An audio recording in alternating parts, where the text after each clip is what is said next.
Hello my loving students, I am S C Mishra. आज तुमको हम आईआईटी जेई के बारे में बताने जा रहे हैं कि आईआईटी जेई क्या है, क्योंकि बहुत सारे बच्चे के मन में रहता है आईआईटी जेई, उसके बारे में वो जानता नहीं रहता है, लेकिन नाम सुनते रहता है कि आईआईटी जेई क्या है, इससे क्या चीज बना जाता है, इसका एग्जाम कैसे होता है, इसका सिलेबस क्या है, वगैरह वगैरह चीज सब। क्योंकि जिसकी तैयारी तुम करना चाहते हो उसके बारे में तुमको विस्तृत ज्ञान होना जरूरी है, तभी तुम अच्छे से उसका तैयारी कर सकते हो, अच्छे से उसका प्रिपरेशन कर सकते हो। तो आज का जो मेनली वीडियो है वो उन सारे बच्चों के लिए है जो 9th 10th में भी है, जो यह सोच रहे हैं कि मुझे आईआईटी जेई करना है, या जो 11th में है, या जो 12th में है अपियरिंग में अभी इस बार, या जो 12th पास आउट हो चुके हैं, यानी उन सभी बच्चों के लिए जिनका सपना है आईआईटी जेई करना, आईआईटी करना। आईआईटी क्या है, कैसे है, आज उसी के बारे में हम चर्चा करेंगे। तो उन सभी के लिए यह उपयोगी वीडियो है आज का। तो आइए हम लोग स्टार्ट करते हैं। आईआईटी जेई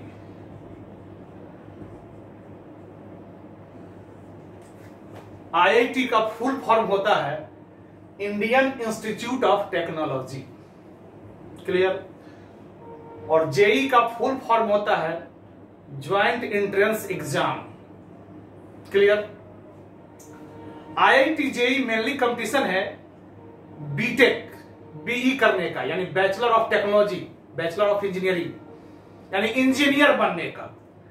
जिन बच्चों का सपना है कि हम इंजीनियर बने अपने जिंदगी में, तो इंजीनियर बनने का सबसे प्रतिष्ठित एग्जामिनेशन यह है।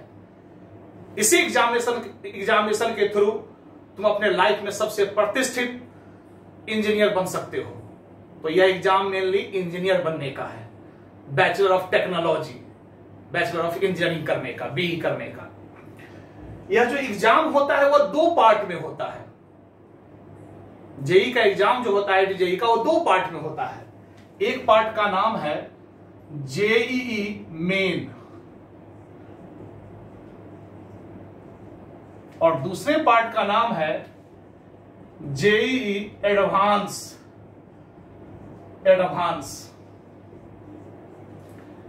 सबसे पहले हम लोग जेईई मेन के बारे में बात करें, उसके बाद फिर हम एडवांस के बारे में बात करेंगे। जेईई मेन का एग्जाम वैसे बच्चे दे सकते हैं जो साइंस स्ट्रीम से पढ़ते हो, ठीक है। साइंस से जो पढ़ता है, मैथमेटिक्स, फिजिक्स, केमिस्ट्री जो लिए हुआ है, जो साइंस स्ट्रीम से पढ़ रहा हो, वही बच्चे जेईई मेन का एग्जाम दे सकते हैं। जेईई मेन का एग्जाम आप 3 बार ही दे सकते हो। जैसे मान लो कि इस बार जो 12th में जो बच्चे हैं उसका इंटर का एग्जाम कब होगा, 2021 में। तो जेईई का एग्जाम तुम 2021 में दे सकते हो, अपियरिंग साल में एक बार, फिर 2022 में दे सकते हो, और 2023 में। 21, 22 और 23, बस यही 3 साल तक ही तुम दे सकते हो। उसके बाद तुम्हारा चांस नहीं मिलेगा देने का।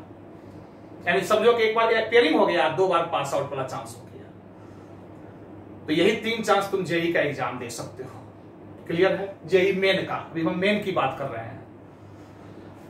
जेईई मेन का एग्जाम जो लेता है उस एजेंसी का नाम है एनटीए, नेशनल टेस्टिंग एजेंसी। यही एग्जाम लेता है जेईई मेन का, नेशनल टेस्टिंग एजेंसी, एनटीए इसको कहा जाता है। जेईई मेन का एग्जाम जो तुमको होगा, जैसे 2021 में अब होगा, जो 12th में भी बच्चे जो हैं जो एग्जाम अब देना चाहते हैं, तो 2021 में जो एग्जाम देना चाहते हैं, तो साल में यह 2 बार एग्जाम होता है जेईई मेन का। एक होता है जनवरी में, एक होता है जनवरी, एक जनवरी में होता है, और एक होता है अप्रैल में, क्लियर है। जनवरी के लिए, जनवरी में जो एग्जाम होगा उसके लिए फॉर्म आपको निकलेगा सितंबर में। सितंबर में फॉर्म निकलता है, उस फॉर्म को भर दो, तुम्हारा एग्जाम जनवरी में होगा। और अप्रैल में जो एग्जाम होगा जेईई मेन का, उसका फॉर्म निकलता है फरवरी में फॉर्म तुम भर दो। जैसे इसके एग्जाम के लिए 2020 के सितंबर में निकलेंगे,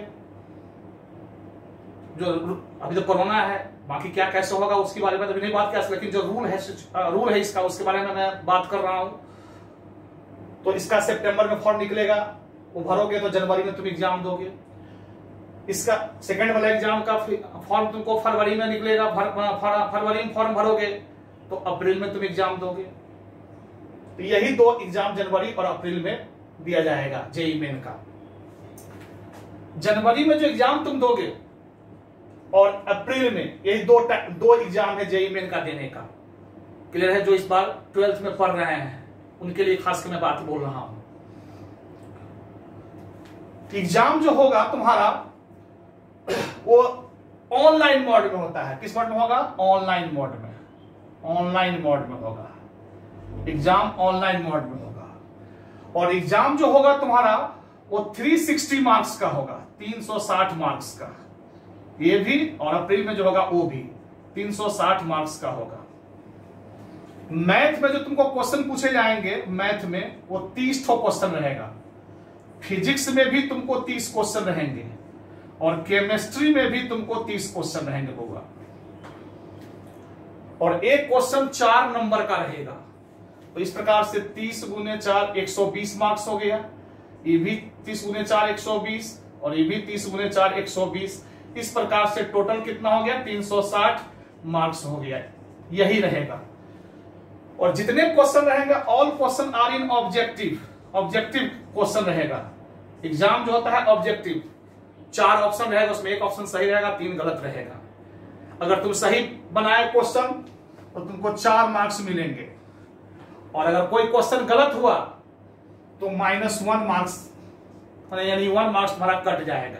यानी there is a negative marking. यह ऐसा एग्जाम है जिसमें नेगेटिव मार्किंग भी है।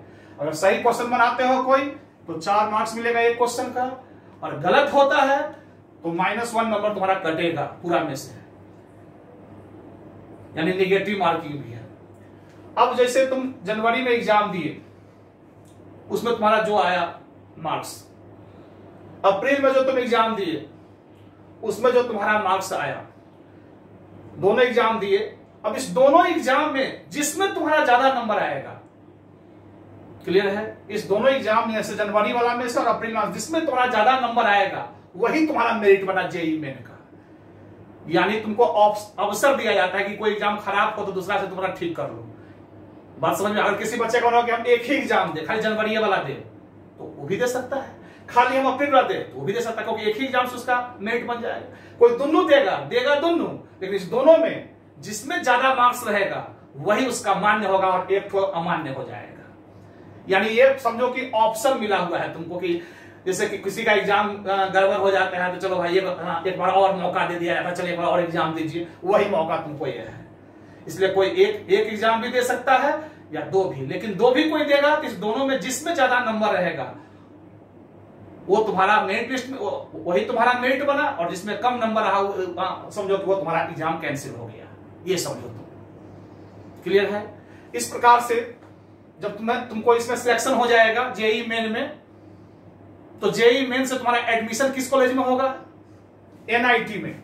NIT, national institute of technology कहा जाता है। बहुत अच्छे कॉलेज सब इसमें है, काफी प्रतिष्ठित इंजीनियर इसमें बनते हैं। एनआईटी में होगा। IIIT, Indian institute of information technology, इस कॉलेज में तुम्हारा एडमिशन होगा। इसके बाद CFTIS, central funded technical institute में तुम्हारा एडमिशन होगा। यही 3 बेसिक है, इसमें तुम्हारा एडमिशन जेईई मेन से होगा। इसमें जो तुम्हारा सिलेक्शन हो जाएगा तो इसी में, या तो एनआईटी कॉलेज फर्स्ट, उसके बाद IIIT Indian institute of information technology, या CFTIS में होगा। इसके अलावा भी बहुत सारे ऐसे कॉलेज है जो जेईई मेन के मार्क्स को प्रीफेयर करता है, उसके थ्रू तुम्हारा एडमिशन होगा। लेकिन मेनली जो मैं बता रहा हूं यही, इन्हीं कॉलेजों में तुम्हारा जेईई मेन के रिजल्ट आने के बाद तुम्हारा एडमिशन, इसमें पास करोगे, सिलेक्ट करोगे, मेरिट लिस्ट में जो तुम्हारा नंबर आ जाएगा, कट ऑफ मार्क पार कर लोगे, तो इन्हीं कॉलेज में तुम्हारा एडमिशन होगा। क्लियर है? यहां तक समझने में किसी को दिक्कत? अब इन कॉलेज में एडमिशन होने के लिए एक बैरियर और है बुआ। इंटर में 10+2 में अगर सीबीएसई से बोर्ड से कोई बच्चा है तो उसको 75% मार्क्स इंटर में होना जरूरी है। मान लो कि तुम जेईई मेन कंप्लीट कर लिया और तुमको इंटर में 75% मार्क्स नहीं है, सीबीएसई बोर्ड वाले बच्चे के लिए बोल रहा हूं, और बिहार बोर्ड वाले के लिए 60%। 75% मार्क्स तुमको मतलब 10+2 में नहीं आया और तुम जेईई कंप्लीट कर लिए तो अभी तुम्हारा एडमिशन इसमें नहीं होगा। इसलिए तुमको इंटर में भी अच्छा मार्क्स लाना पड़ेगा। इंटर में अच्छा नंबर नहीं लाओगे 75%, सीबीएसई बोर्ड वाले और बिहार बोर्ड वाले 60%, तब तक तुम्हारा एडमिशन इसमें नहीं होगा पास करने के बावजूद। इसलिए इंटर में भी अच्छा नंबर लाना है। तो ये हो गया हमारा एनआईटी, ट्रिपल आईटी, सीएफटीआईएस, इस कॉलेज में एडमिशन का प्रोसेस। अब आओ, दूसरा एग्जाम होता है जेईई एडवांस का। यह हर एक साल एक ही एग्जाम इसका होता है। मई में इसका एग्जाम होता है हर साल, एक ही एग्जाम इसका होगा, वन एग्जाम। इसमें 2 एग्जाम होता है साल में, उसका एक एग्जाम। अब जेईई एडवांस का एग्जाम वही बच्चा देगा जो जेईई मेन में पास किया है, और पास ही नहीं, जेईई मेन में ऊपर से 2,45,000 2,45,000 ऊपर से जो बच्चे, यानी इसमें जो सिलेक्ट हुए होंगे उसमें ऊपर रैंक से 2,45,000 बच्चे एडवांस के लिए क्वालिफाई कर जाएंगे। यानी वही बच्चे एडवांस दे सकते हैं। मेरी बात समझ में आ गई होगी। जेईई मेन में जो बच्चे पास हुए हैं, उन पास बच्चों में ऊपर से 2,45,000 बच्चे ऐसे होंगे, 2,45,000 बच्चे को सिलेक्ट कर लिया जाएगा जेईई एडवांस के में एग्जाम देने के लिए। वही जेईई एडवांस का एग्जाम दे सकते हैं। इसका एग्जाम एक ही होता है और इसका एग्जाम जो कंडक्ट करता है वो आईआईटी करता है, Indian institute of technology. IIT college खुद इसका करता है। हर साल सर्कुलेशन सिस्टम रहता है कि सर आईआईटी दिल्ली करता है, किस आईआईटी बॉम्बे करता है, आईआईटी कानपुर करता है, आईआईटी खड़गपुर करता है। इस तरीका से हर बार हर आईआईटी को दिया जाता है कंडक्ट करने के लिए एग्जाम। एडवांस का एग्जाम जो होता है वह 2 पाली में होता है, 3-3 घंटों का। क्लियर है। और उस एडवांस में जो सिलेक्ट होता है, इस एडवांस एग्जाम में जो सिलेक्ट होता है उसी का दाखिला आईआईटी कॉलेज में होता है। यानी आईआईटी में तुमको जाने के लिए सबसे पहले मेन पास करना होगा। मेन पास करने पर ही तुम चाहो कि हम यहीं पर संतुष्ट हो गए, तो उससे तुम्हारा इसमें अगर तुम्हारा सिलेक्शन हो गया तो तुमको ये कॉलेज से मिलेंगे, एनआईटी, आईआईटी, ट्रिपल आईटी, सीएफटीआईएस वगैरह वगैरह।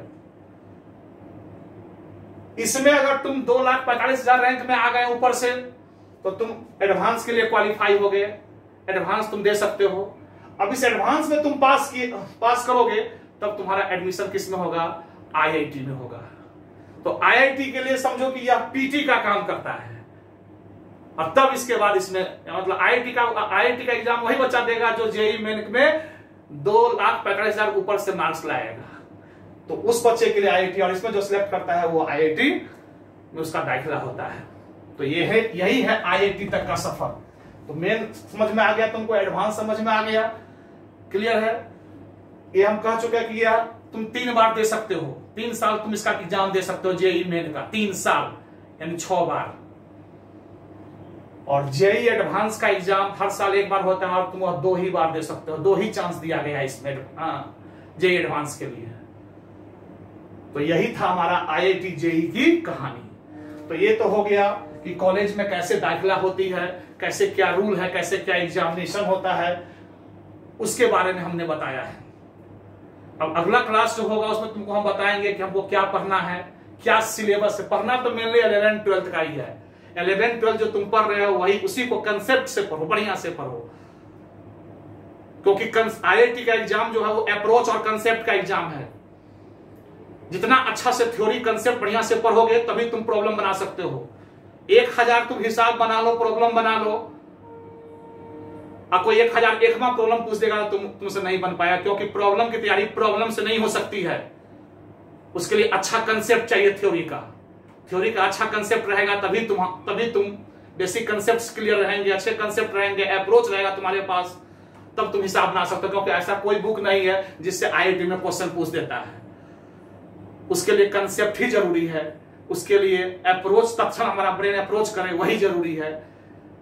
इसलिए 11th-12th मेनली सबसे बड़ी मतलब वही उसका सिलेबस है। लेकिन उसके बावजूद भी मैं पार्टिकुलर कर करके बताऊंगा कि किस टॉपिक से कितने क्वेश्चन आईआईटीज में रहते हैं, जेईई मेन में पूछे जाते हैं, उन सारे के बारे में डिस्कशन हम करेंगे और कुछ बात से उसके बारे में बताएंगे। और तब उसके बाद तुमको प्रीवियस ईयर में जो पूछे गए क्वेश्चन है उस पर हम तुमको बताएंगे, फिर कौन सा क्वेश्चन कैसे क्या रहता है, उस सब सारी बातें करेंगे। बहुत सारी बातें तुम लोगों से करनी है। तो आज का क्लास इतना ही। सभी बच्चे को बहुत बहुत प्यार और thank you for your patience.